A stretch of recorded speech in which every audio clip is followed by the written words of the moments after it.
derecho de la persona y un servicio público que tiene una función social. Con ella se busca dar acceso al conocimiento, a la ciencia, a la técnica y además bienes y valores de la cultura. En este nuevo espacio tenemos un recorrido de expertos de diferentes sectores de gran importancia que nos van a hablar un poco sobre el panorama, los retos y demás bondades de temas específicos de acuerdo a sus facultades. Esta vez la educación tiene una vez más este espacio, así que bienvenidos. Hola Sofía, bienvenidos a todos. Mi nombre es Leti Hermoso, funcionaria del Ministerio de Educación Nacional y docente de la Universidad Nacional. Encantada de estar esta tarde aquí con ustedes. Bueno, muchas gracias por esta invitación. Me presento, mi nombre es Valeria Chi. Actualmente me desempeño como docente en la Facultad de Psicología de la Universidad Javeriana. Pues un placer estar aquí pues, con todas estas colegas que vamos a estar aquí el día de hoy en esta temática que es la educación. Buenas tardes, Sofía, compañeros. Mi nombre es Brenda Ginete, soy docente en una institución pública primaria. Hoy les regalo una frase de Julián de Souvigny, que dice que si un joven nace en una familia pobre y no estudia, es posible que siga siendo pobre. Gracias. Buenas tardes para todos, un placer estar aquí, gracias por la invitación. Mi nombre es Maricela Rolón, soy docente del área de primaria. Buenas tardes a todos, agradecida por la invitación. Soy docente de primaria y de la Universidad de los Andes y me encuentro también muy feliz de poder compartir con todos ustedes. Bueno, bienvenidas a este espacio, me alegra mucho tener este recorrido de expertas el día de hoy. Bueno, tengo un cuestionamiento para ustedes, quisiera que me hablaran un poco de las consideraciones que tienen a los principales retos educativos que enfrenta el sistema colombiano hoy día. Bueno, Sofía, para hablar un poquito de los retos del sistema educativo también es importante mencionar qué es el sistema educativo en Colombia. El sistema educativo en Colombia está conformado pues, por la educación inicial, la educación preescolar, la educación básica que lleva los 5 años de primaria y 4 años de bachillerato hasta noveno, y luego viene la educación media, que es décimo y 11. Aquí pues los jóvenes adquieren su título de bachiller y por último tenemos la educación superior. Los retos y desafíos del sistema educativo son muchos. Lastimosamente Colombia cuenta con muchos recursos, pero no son utilizados para la educación como tal. Entonces aquí tenemos, por ejemplo, la falta de acceso equitativo, la discriminación, la brecha entre las zonas rurales y urbanas, la calidad de la educación ofrecida y la formación de docentes. Entonces yo pienso que uno de estos desafíos que ha implementado el gobierno es las diversas medidas como la expansión de la cobertura educativa, la mejor infraestructura escolar, el fortalecimiento y capacitaciones para los estudiantes, para los docentes, porque es importante que los docentes estén capacitados, pues ya cada uno tiene sus competencias y sus habilidades ya desarrolladas, pero es importante que nos sigamos capacitando día a día porque la educación evoluciona y todo es un constante cambio. ¿Qué pasa con los estudiantes que no terminan de pronto el bachillerato? Según estudios, solo el 67% de estudiantes consiguieron ser bachilleres y el 51% pudieron ingresar a la universidad. ¿Qué pasa con el resto de estudiantes? ¿Qué pasa con el resto de jóvenes y niños que no pueden seguir en una educación como tienen el acceso otros estudiantes? ¿A qué se dedican esos niños? Muchos no lograron terminar la básica primaria, muchos ni siquiera pudieron llegar al bachillerato, o lo empezaron y por cuestiones de pronto económicas tuvieron que hacer un corte y terminaron hasta ahí porque se dedicaron a estudiar, a trabajar un trabajo informal, un trabajo en el cual no están para eso, porque los niños están para estudiar, para ejercer, para fortalecer sus capacidades y habilidades, competencias. están para eso los estudiantes hoy en día, los jóvenes. Entonces, ¿qué pasa? Aquí tenemos un grupo de estudiantes, de jóvenes, que están en un grado informal. Tenemos un grupo de jóvenes que tienen acceso a una educación y son llamados privilegiados. Pero nadie sabe con cuántos esfuerzos ese estudiante va todos los días a un bachillerato, va todos los días a una universidad. Entonces son cosas importantes que debemos reevaluarnos, que están dentro de los retos del sistema educativo colombiano. Hay personas que estudian y trabajan, y esto es un sacrificio súper grande que hace a una persona de llegar cansada todos los días y luego meterse en un aula de clases a seguir estudiando y seguirse capacitando con el fin de superarse, con el fin de ser mejores personas, con el fin de ser un mejor profesional día a día. Entonces, hay muchas falencias en el sistema educativo colombiano y pienso que nosotros como docentes, como formadores, como personas que estamos en el campo día a día, debemos tener en cuenta este tipo de situaciones y ver qué vamos a hacer, cómo lo vamos a mejorar, cómo vamos a ayudar a estos niños. Entonces, sí. Bueno, Leslie, también es importante agregar a lo que dices que entre los desafíos que enfrenta nuestro país está también la calidad educativa. Como bien se evidencia en los resultados de las pruebas PISA, los estudiantes presentan más bajos rendimientos en matemáticas y lectura crítica. En matemáticas, sobre todo, en resolución de problemas. 1 de cada 5 niños es el que saca buenos resultados en estas pruebas. Entonces, también es uno de los desafíos más grandes que enfrenta nuestra educación. También es importante mencionar que la infraestructura de las instituciones es otro desafío grande que enfrenta. A veces se piensa que como son públicos cuentan con todos los requisitos, van en excelente estado, aulas de clases en excelente estado, y es totalmente falso. A veces se llegan a instituciones del área rural que ustedes entran a los baños y pueden darse cuenta que los baños son completamente un desastre, que no están bien aseados en ocasiones, y a veces no es solo pues, por parte de los empleados que están a cargo del servicio, no, sino que esa es así como se ve, es el mal estado en el que está y la falta de pronto de hacerle mantenimiento a un baño. También me parece que hay instituciones en donde ustedes entran y el tablero ya no se pueden inscribir, porque o sea, tienen un tablero demasiado viejo. Hay salones que se están cayendo, hay salones que cuando llueve se llenan por dentro. Esto es otro desafío que enfrentan los estudiantes, porque digan ustedes quién quiere estudiar en un salón así, o sea, eso no motiva a ningún estudiante. Y por último también me gustaría hablar sobre la tecnología. En la ruralidad pues no lleva la tecnología. Los niños, prácticamente si ustedes llegan, a veces ellos sí conocen lo que es un celular, pero es porque lo tienen en casa y el celular de la mamá lo utiliza casi toda la casa en ocasiones. Y ellos no cuentan con la tecnología suficiente, adecuada para poder estar a la vanguardia que hoy día pues están los niños que sí cuentan con este privilegio, porque la tecnología sí es un privilegio para muchos. Así es. O sea que pues, podemos evidenciar que hay bastantes desafíos en el sistema educativo, uno de ellos ya mencionados por nuestra compañera Carolina, la innovación, pues aquellos recursos desiguales que se tienen hoy en día, también la falta de acceso a ella en la ruralidad. ¿Qué otras cosas podrían mencionar ustedes sobre el sistema educativo? Bueno, me gustaría mencionar que uno de los desafíos más grandes es la globalización. Debemos entender que debemos educar para el mundo, debemos educar de manera integral. Si Colombia, uno de los déficits es la tecnología y la innovación, ¿qué educación estamos generando para? ¿Verdad? ¿Qué educación o qué ciudadanos, qué individuos educamos? O sea, ¿hacia dónde los estamos llevando? ¿Qué horizontes y qué metas les estamos forjando? Entonces, eso es una de las, como que uno de los mayores desafíos que tiene la educación en este momento. Implementar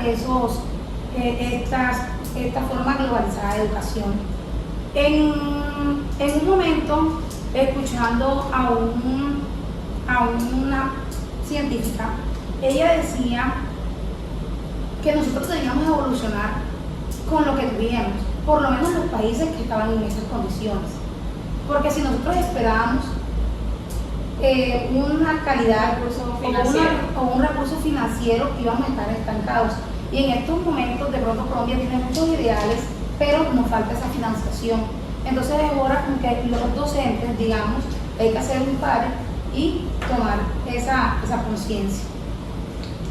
Bueno, hablando de la financiación, es importante hablar también de los salarios de los docentes, que es un tema que realmente desde el 2022 tenemos un promedio del valor de salarios de 2.200.000, lo cual pues, es un poco bajo a diferencia de otros países que cuentan con salarios de pronto más altos. ¿Qué otra cosa podrían hablarme sobre esa parte de la cobertura a los docentes o los beneficios que tienen los docentes en el Estado? Bueno, sabemos de que en muchas ocasiones los docentes no son muy bien remunerados, pues existen sus pros y sus contras. Sabemos que la parte de educación también lleva mucha formación, porque como decían ustedes antes, la educación es algo cambiante, algo que va evolucionando. Entonces, a veces los docentes no tienen pues, el pago correspondiente también para seguir formándose, porque surge que a veces se quedan con todas esas enseñanzas pues, del pasado o antiguas y no pueden pues también evolucionar junto con la educación, porque sí, pueden tener la experiencia viva en el aula de clase, pero también necesitan formarse en la parte teórica y en ocasiones no tienen los recursos económicos porque la profesión tampoco da para cubrir lo necesario, lo que necesita un docente. No, mira, y nos encontramos en una sociedad donde la tecnología, ¿verdad?, hace parte y mueve todo, ¿verdad? Y pues en el campo en el que nos encontramos docentes con poca formación en la tecnología. Si tenemos pocos docentes formados en la tecnología, ¿cómo le vamos a llevar esos saberes al aula de clase si no estamos formados? No tenemos un acceso, no tenemos una parte estructural, ¿verdad?, porque no hay colegios que no tienen internet, hay niños que no tienen acceso a una computadora. Entonces, si el docente no está formado, ¿cómo va el estudiante a tener ese conocimiento? Entonces, sí sería bueno de pronto más formación para el docente pueda llevar ese conocimiento, ese aprendizaje a las aulas de clase y tener una mejor educación. Y podemos movernos en todo lo que es la tecnología y conocer, pues, como decía la compañera, movernos en ese mundo global que actualmente vivimos. Otra cosa que me gustaría agregar es que también los docentes que no están formados para enfrentarse al gran desafío que actualmente cada vez se ha vuelto más grande, es la discapacidad. Hay niños que llegan al aula y de pronto, si tú le preguntas al docente, el estudiante tiene autismo, tiene TDAH o tiene alguna otra condición, y si le preguntas cómo tú cuando llevas a ese niño, no, yo lo dejo aquí sentado y le pongo un taller y ya, o sea, no hacen lo que realmente debe ser, que el niño pueda aprender igual a sus compañeros adecuando esas clases. Para mí me parece importante que esta es otra brecha de Claro, teniendo en cuenta lo que tú dices, pasan muchas instituciones y es que por no dejar ir de pronto una institución privada, por no dejar ir el padre de familia que está dispuesto a pagar, costear la educación de su hijo, dice, sí, claro, ven, te lo recibimos y se lo damos a la señora Valeria. Resulta que la señora Valeria no sabe cómo manejar esta situación y entonces a esto lo llamamos inclusión. Pero esto no es una buena inclusión. No se trata de Estamos integrando, no incluyendo a ese Claro. Así es. No, y no es solamente la parte del aprendizaje, sino la parte de infraestructura. Encuentras un colegio, los colegios como tales no están dotados para un niño de inclusión. Teniendo en cuenta que la educación es obligatoria. Hay muchos colegios en los que tú vas y no encuentras como una cama para un niño que se movilice en una silla de ruedas.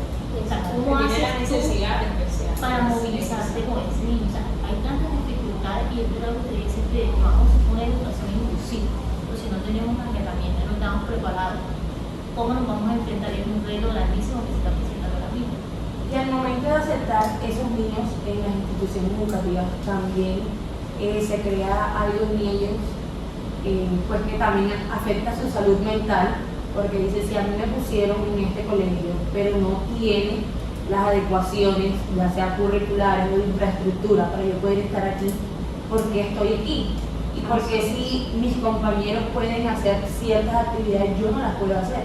Entonces, esto también incurre pues, en la salud mental de este estudiante porque no se le está incluyendo como debería.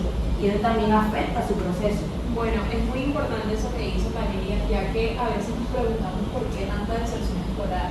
A veces no vamos más allá de esas necesidades que son perceptibles a la vista, como de una discapacidad, sino también una discapacidad cognitiva. Hay niños que tienen un lento aprendizaje, un ritmo de aprendizaje distinto, y no sabemos a la hora de llegar al aula cómo vamos a integrar con tantos estudiantes que también necesitan un ritmo, una metodología distinta para aprender, y terminamos por ver de que ese estudiante pues tiene una deserción escolar porque no se siente acorde a esas metodologías que enseña la educación tradicional. Muy importante eso que mencioné.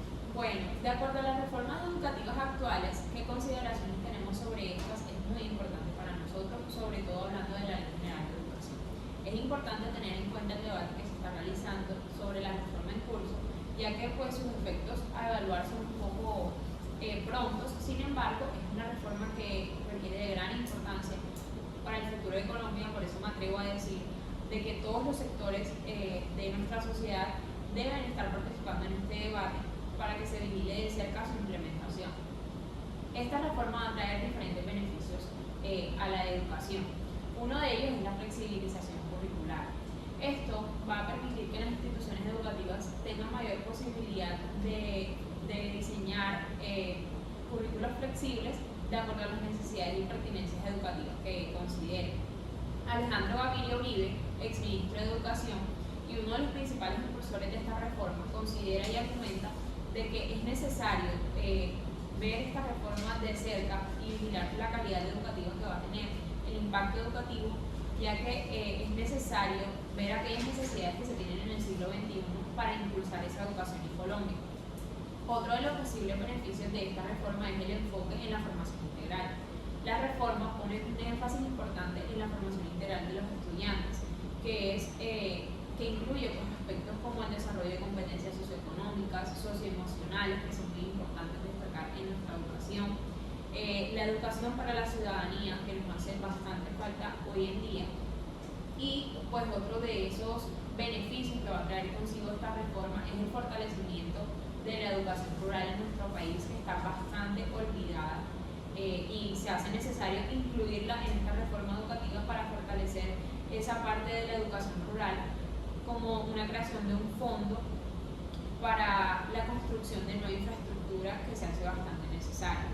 Carlos Alberto Palacio Tobón, profesor universitario y experto en educación rural, sostiene que la reforma va a fortalecer y va a acceder a diferentes estudiantes a cerrar esas brechas educativas que se ven muy marcadas actualmente. Bueno, también hay otro punto importante sobre una reforma que se está haciendo la Ley 30 de 1992, que es la Ley de la Educación Superior de Colombia. Actualmente se ha presentado esta reforma integral que tiene como objetivo fortalecer el sistema educativo y garantizar el acceso a la educación superior aquí en Colombia. En estos momentos todavía está en la Comisión Sexta, si no estoy mal, no se ha definido, no se ha tomado una decisión en el Congreso, y es importante saber que los objetivos principales de esta reforma son ampliar el acceso a la educación. Con esto se busca que se aumente la cobertura en los niveles, especialmente en la educación técnica y tecnológica, que como bien saben se presta por también en universidades, en SENA y en ciertas corporaciones. También se busca mejorar la calidad educativa, con lo que mencionábamos ahorita de los docentes. Se busca fortalecer la formación de los docentes y actualizar los currículos. Acá me gustaría hacer como un paréntesis y mencionar que el currículo no siempre se ajusta a las necesidades del mercado laboral actual. Digamos que el SENA actualmente es el que se ajusta a ese mercado laboral, que educa a los jóvenes, de hecho, exactamente, de hecho no solo jóvenes, sino también personas mayores, para esa necesidad laboral que hay. Yo me vi en algún momento un video que mostraba cómo habían educado y formado ciertas personas ya mayores para el campo laboral, pero de los campesinos. O sea, cómo les habían enseñado muchas cosas que ellos no sabían a pesar de estar inmersos en el campo. Y eso me parece algo súper importante.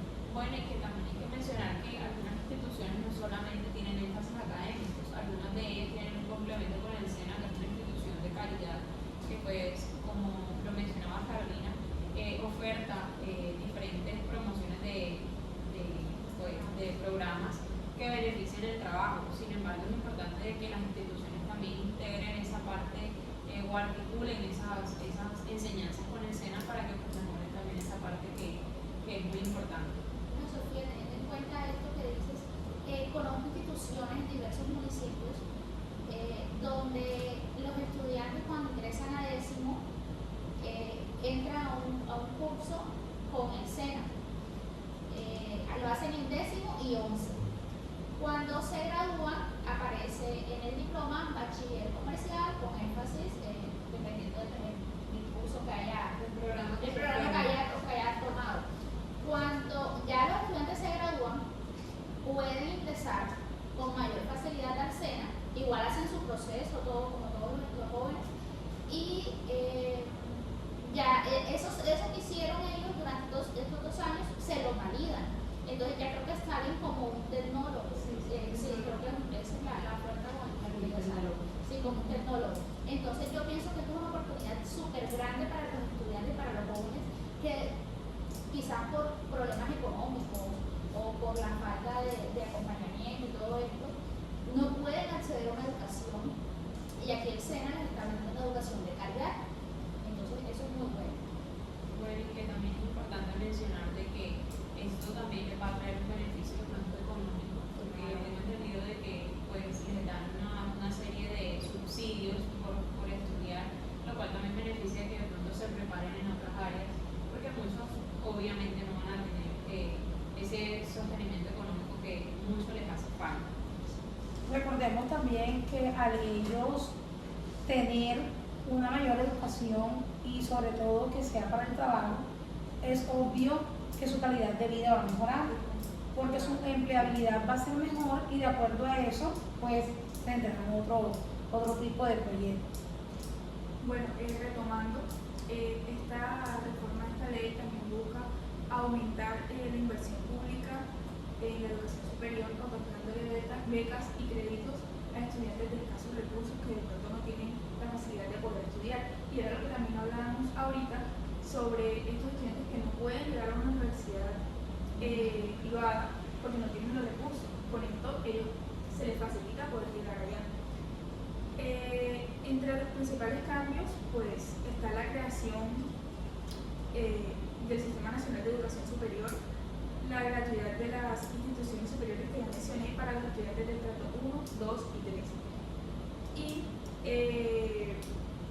Actualmente, pues como les decía, esta reforma se tenía predispuesta a ser aprobada el año pasado para el segundo semestre del 2023, pero lamentablemente todavía no se ha tomado una decisión en el Congreso, puesto que se temía de dónde va a salir el fondo financiero para poder apoyar esta ley. Claro, que posteriormente se caiga por ese de pronto incertidumbre financiera que existe. Bueno, otro tema muy importante que me gustaría abordar es aquellas cifras de acoso escolar que se tienen hoy en día en las instituciones educativas de Colombia. El 30% de los estudiantes en Colombia ha sido víctima del acoso escolar, según el Ministerio de Educación colombiano, y el 22% de los estudiantes afirma haber participado en casos de bullying.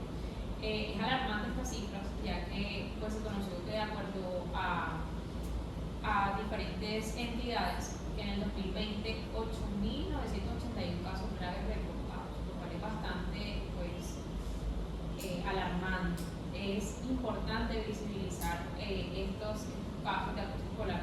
Es un tema que se vive a diario en las instituciones educativas y desde mi punto de vista considero que pues, es necesario concientizar a nuestros padres, a los niños, a comunicarse entre ellos, a tener una abierta relación con nuestros padres, a comunicar de pronto esas afectaciones que tenemos, también estar bastante atentos a aquellos casos que vemos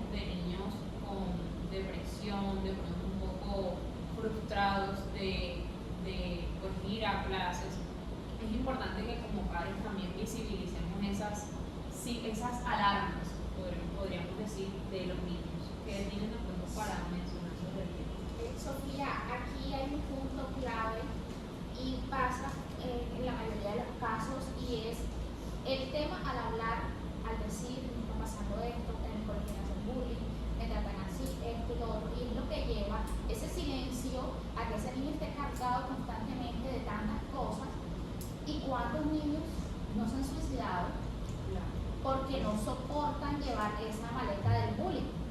Una maleta que pesa demasiado. Otro punto importante es que de pronto no creemos como padres en lo que nos dicen los niños. Y los niños siempre muestran señales. Siempre hay señales que de pronto nosotros no sabemos leer. De pronto el niño me dice hoy, yo no quiero ir a clases, y yo lo obligo a ir al colegio. Si mi niño no quiere ir al colegio, algo está pasando. ¿Por qué tú no quieres ir al colegio? ¿Qué pasó? Peleaste con algún compañerito, algún compañero te hace algo, incluso la maestra. Hay maestros también pues, que se prestan para este tipo de situaciones, lamentablemente se prestan para este tipo de situaciones y hacen que el niño pierda el interés por el estudio, no quiera ir a clases, tenga pereza, tenga un bajo rendimiento académico. Entonces hay que aprender a leer las señales de los niños, hay que creer en los niños siempre y hay que hablarles, hay que decirles, todo me lo tienes que contar, todo me lo tienes que decir a mí. Si te dicen que no digas, más rápido de lo que lo dices. Si te dicen que no grites, grita más fuerte. Todas esas cosas que tienen que buscar. Claro, para que el niño pueda llegar a todo a contármelo a mí y yo poder tomar medidas sobre las situaciones, porque ya luego de que Dios no quiera, mi niño pues decidió quitarse la vida porque no pudo más con este peso. Entonces ya para qué, ya para que buscar soluciones, ya, o sea, ya no tiene caso. No, y sabes que como docente debemos saber que hay una ruta. Que hay una ruta que hay que tener unos pasos que hay que poner en ese momento en que eso suceda, poner la ejecución. Y que a veces muchos docentes la desconocemos y no sabemos a veces cuáles son los pasos y cómo actuar ante cierta situación, o que hacemos quedarnos callados cuando vamos a ver ya, o sea, ya la situación. Y participar de manera indirecta en ese acoso escolar.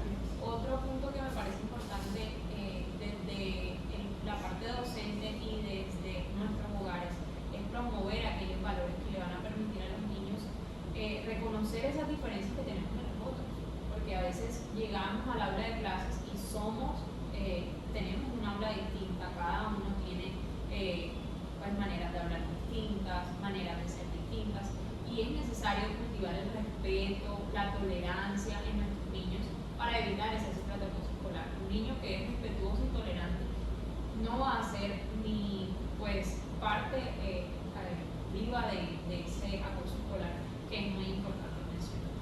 Es importante mencionar que a nosotros los docentes de las instituciones educativas nos acompaña una ley, que es la ley 620, es la ley de convivencia escolar. En ella hay diferentes pasos, diferentes conceptos, los cuales nos permiten entender cuáles son las rutas y en qué momento actuar y cómo lo debemos llevar. Entonces es importante que la leamos y que aprendamos a guiarnos con ella. Estamos familiarizados. Me gustaría también mencionar que hay veces que me pregunto de qué forma también los padres desde sus casas están criando a los niños. Porque si bien lo hemos del lado del niño que es acosado, que le hacen bullying, ¿cómo lo ven sus padres? Pues el niño que hace bullying, ¿de qué forma está siendo criado? Porque está bien que la maestra pues tiene que estar pendiente de todos los niños y de todas las situaciones que se presentan, pero no es obligación como tal de la maestra publicar en ellos valores. Exactamente. Entonces, ¿qué clase de valores, qué ejemplos le estamos dando a los niños desde casa para que ellos lleguen a hacerlo? Porque hay algo que considero que está normalizado y es que en mi casa desde siempre a mí me han hecho bullying. Entonces, como a mí me han hecho bullying, yo tengo que hacerle bullying a los demás. Y desde pequeños y desde casa es que empieza todo esto. Sí, es algo muy impactante porque pues los niños son como un espejo, ellos reflejan todo lo que viene de su casa, todo lo que ellos ven en su cotidianidad. De pronto en su casa son ese ser vulnerable, ¿verdad? pero entonces ellos reflejan esto que ellos están aprendiendo y lo llevan pues a su segundo hogar, que es el aula de clases, y lo replican, a veces ni siquiera porque haya un deseo en ellos de querer hacer un mal, sino que ven que eso está en su casa, que lo están haciendo y lo ven como algo normal. Entonces van donde el compañero, le hacen lo mismo creyendo que es algo normal y después lo viven en su casa. Bueno, Valeria, ahora que mencionas esa parte, me gustaría también cuestionar cómo afecta la salud mental de los niños en su rendimiento académico, escolarmente. Pues la salud mental afecta demasiado el rendimiento académico porque ellos cuando llegan a un proceso ya sea de depresión, de ansiedad, por cualquiera de las diferentes circunstancias que pueden vivir, ellos se encierran en una burbuja. Entonces piensan únicamente en eso que les está pasando, ni siquiera buscar una solución de cómo salir, sino empieza a recordar todo eso que le ha pasado. Y se aísla de este mundo, ¿verdad? Y le deja importar lo que es la parte académica, la parte convivencial. Queda él solo en su burbuja, sin dejar o buscar una solución por él mismo o que alguien más lo ayude. Porque se encierran tanto que para ellos es difícil salir de ese mundo. ¿Cómo crees tú que podemos promover esa motivación en los estudiantes de pronto como docentes? ¿Cómo podríamos promover ese valor de pronto de motivar a los estudiantes a cultivar valores, dependiendo también de los contextos familiares que se tengan? Obviamente el contexto familiar importa muchísimo, pero siento que nosotros como docentes debemos también de ayudar en el aula de clases a tener ese espacio distinto, ese ambiente sano, un ambiente donde el niño se sienta bien y pueda reflejarlo también académicamente. Pues yo diría que lo primero que debemos hacer es un diagnóstico del aula de clases, porque sabemos que los contextos son distintos, las realidades familiares son distintas, entonces necesitamos saber qué ha aprendido el niño pues, en su trayectoria, su corta trayectoria de edad, qué le han enseñado sus padres y de ahí en adelante fomentar esos valores, pues de pronto corrigiendo, si es el caso, corrigiendo una mala conducta, a que sea mucho mejor, a que haya armonía dentro pues, con los compañeros. Creo que primordialmente es eso, identificar qué se les ha enseñado y si hay algo mal, a partir de ahí con las diferentes estrategias para mejorarlo. También el hecho de que también como profesores en ocasiones también se afecta la salud mental del niño. Están esos docentes que, digamos, que vienen con sus cargas desde casa y que es muy normal, pero debemos ser conscientes que hay que poner a un lado como nuestra vida personal y llegar a nuestra vida laboral y dejar esas cargas a un lado, porque entonces llegamos así, entonces llegamos amargados, con una cara, gritándolos, tratándolos mal, y está el momento quizás en que vamos a hacer una evaluación y los niños se bloquean, porque o sea, te están viendo aquí y son niños, y los estamos afectando. Y no solo el hecho de que se bloqueen, sino que hasta pasa en bachillerato, que los estudiantes saben esos profesores el que raja, el que corcha, y entonces cuando van a exponer o van a hacer algo de manera verbal, pues se bloquean. Se le pone esa presión. Exacto, porque eso es lo que le transmitimos a los estudiantes. Bueno, para concluir, me gustaría pues cerrar con todo este repertorio de estos temas que han sido de bastante beneficio para el sistema educativo colombiano. Me gustaría también darle las gracias por llevar este programa, gracias a todos por su tiempo, por dedicarnos de pronto a este espacio tan importante y sobre todo por visibilizar aquellas problemáticas que tenemos hoy en día en nuestra sociedad, que pues deseamos que cada una de ellas sea mejorada a la vez, pero pues es de pronto utópico.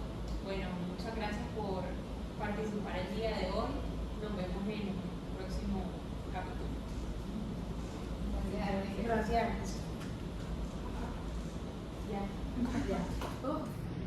Ahora cuéntenos en nuestras redes sociales que aparecen en pantalla con el hashtag YoOpino ¿Consideras que existe una brecha entre la educación rural y urbana, sino también en la educación local?